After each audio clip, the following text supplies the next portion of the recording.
Let's now take a look at the advisory and the financial advice industry grappling with a growing talent shortage. Our next guest saying that Link Wealth is actively working to inspire the next generation of advisors and improve financial outcomes for young Australians through its Beyond Schools program. That's a free practical financial literacy workshop aimed at year 10 to 12 students. Josh Lee joining us now from Link Wealth. Josh, welcome. Financial literacy, is there a lack of it, particularly for high school students as they transition from school into the workforce or tertiary, and perhaps simply not enough known about finance?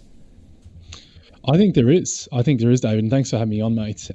Look, for me, being 10 years out of high school, I can talk from my own personal experience of what it was like going through high school, and then when you get to the end of your education and year 12, you're expected to kind of know it all, and you get out into the big wide world, and you have no idea. And I made a lot of early mistakes earlier on in my journey, and that ultimately led me getting into the financial advice sector and educating myself and really taking control of my life. But then, a big part of that motivation for launching the Beyond School program is exactly as you said, to really inspire, well, not only the next generation of advisors, but just helping everyday Australians take better control and management of their money, because I haven't seen it out there where this stuff is taught in the way it needs to be in schools today. Schools, that program, what it actually involves and how well it's been received?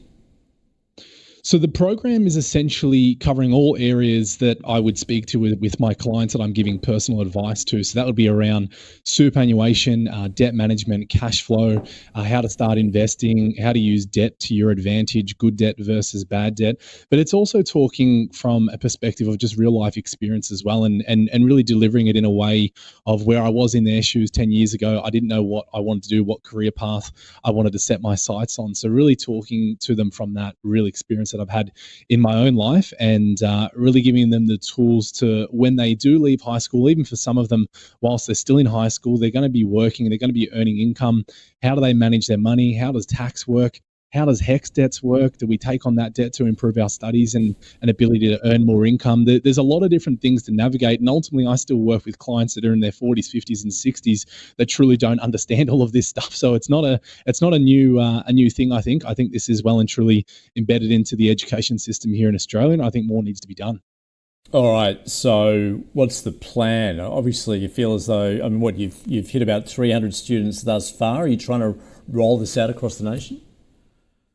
Exactly right. We're really trying to get into as many schools as we possibly can. We don't charge for this speech and session that we're actually going out and doing. We did it at a school recently, Melbourne High School, which was received very well. That was approximately 250 students just with that one session alone. But there's really no limit to how far we go with this. But really we're trying to get out there and preach all of what we do in our everyday lives and really make an impact earlier on. And we're trying to get into at least another 8 schools over the remainder of this calendar year that we're currently in. We're currently based in Melbourne, so that's solely where our focus is on at this point in time, but there's no reason why we can't roll this out into other states, of which we do have some other businesses that we are owners of currently. So really the end game could be as many schools as we can get into, and really the ultimate end game with this one, David, is to get something that does get embedded into the schooling system and becomes an everyday, not necessarily a subject, but just something that all students are exposed to before they venture out into the big wide world after year 12. I was mentioning there at the top, obviously, the shortage, if you like, of financial advisors, the industry having been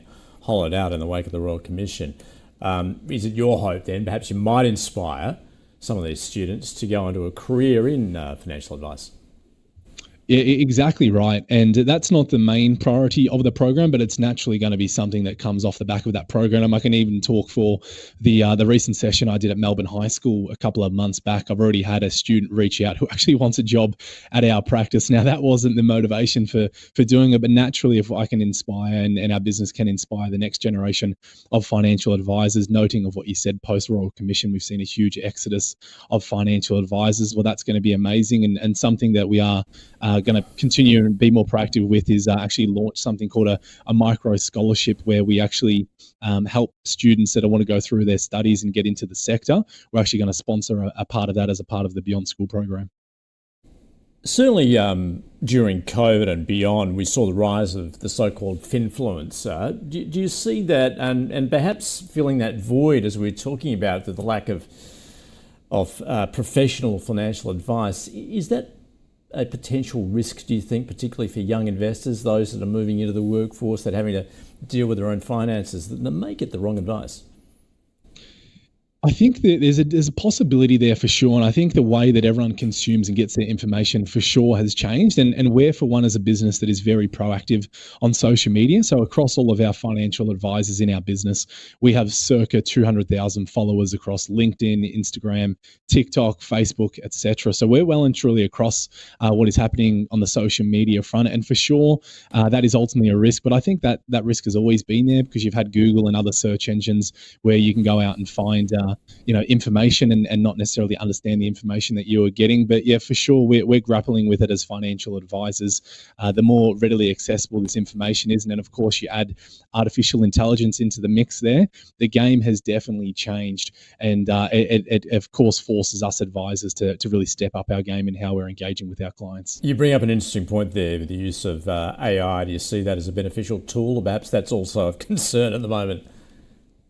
I would say I see it more as a beneficial tool for our business. We're very innovative and we are always looking forwards and how we can improve our processes ultimately for our clients. And I can talk even my own life and as a business owner, day in and day out, I use AI quite a lot. And I think there's only going to be more tailwinds that come through from the use of AI ultimately in our sector. But again, there are risks associated with that, and particularly for those going onto these AI search engines to get information results for their questions. AI is not 100% foolproof. So again, it doesn't alleviate the fact if you don't know the information that you're receiving and truly understand it, you could be led down the wrong path and ultimately get the wrong results or advice ultimately from this AI, which I'm sure there are people out there going and getting their questions and advice from AI for sure.